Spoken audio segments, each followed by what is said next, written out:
તો રાજકોટના 6 સ્વામીઓ પોલીસ માટે મોસ્ટ વોન્ટેડ બન્યા છે। જી હાં, સ્વામિનારાયણ સંપ્રદાયને કલંકિત કરનાર એવા મોસ્ટ વોન્ટેડ સ્વામી છે કે જે પોલીસ હવે તેમને શોધી રહી છે। 4 સ્વામી એવા છે જેની સામે છેતરપિંડીના ગુના દાખલ છે। 2 સ્વામી એવા છે જેની સામે દુષ્કર્મની ફરિયાદ દાખલ છે। ગુનો દાખલ થયા બાદ આરોપીઓ ભૂગર્ભમાં ઉતરી ગયા છે। ભગવાને લજવનારા સાધુઓ સામે ચારે બાજુથી ફિટકાર છે।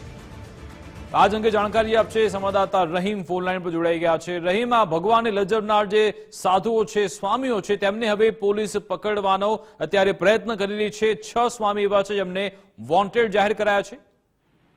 विकास ચોક્કસપણે જે રીતના વાત કરીએ તો એક બાદ એક અલગ અલગ ફરિયાદ છે નોંધાઈ હતી।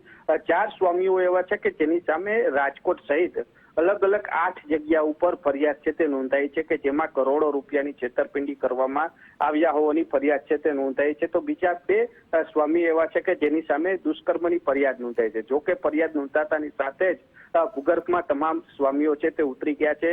રાજકોટ ક્રાઇમ બ્રાન્ચ દ્વારા જૂનાગઢ અને અલગ અલગ વિસ્તારોમાં દરોડા પણ પાડ્યા હતા, તપાસ પણ કરી।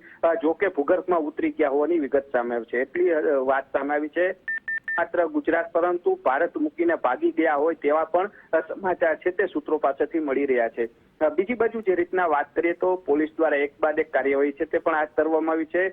જો જરૂર જણાશે તો આગામી સમયમાં રેડ કોર્નર નોટિસ ઇસ્યુ થાય તેવી શક્યતાઓ પણ છે તે સેવાઈ રહી છે। કારણ કે 4 સ્વામી છે તેને બચાવવા માટે વડતાલ મંદિર પણ ઉતર્યું હતું ને સ્પષ્ટતા કરવામાં આવી હતી કે તે અમારા સ્વામીઓ નથી, પરંતુ તેની વચ્ચે જ જૂનાગઢ સ્વામિનારાયણની ચૂંટણી હતી તેનું જે મતદાર યાદી છે તેમાં પણ તેઓના નામ હતા। એટલે કહી શકાય વડતાલ સાથે 4 સ્વામીઓ છે તે સંકળાયેલા હતા। પરંતુ હવે જોવાનું એ છે કે પોલીસ દ્વારા જે રેડ કોર્નર નોટિસ જો આગામી સમયમાં ઇસ્યુ કરશે તો ત્યારબાદ કોઈ પણ સ્થળ ઉપર જે પસાર થશે તો સ્વામીઓ ક્યાં છે તેની વિગતો છે તે હાલ ભારત મૂકીને ફરાર થયા હોય તેવી વિગત છે તે સામે આવી રહી છે। જી બિલકુલ, આભાર રહીમ તમામ જાણકારી આપવા બદલ।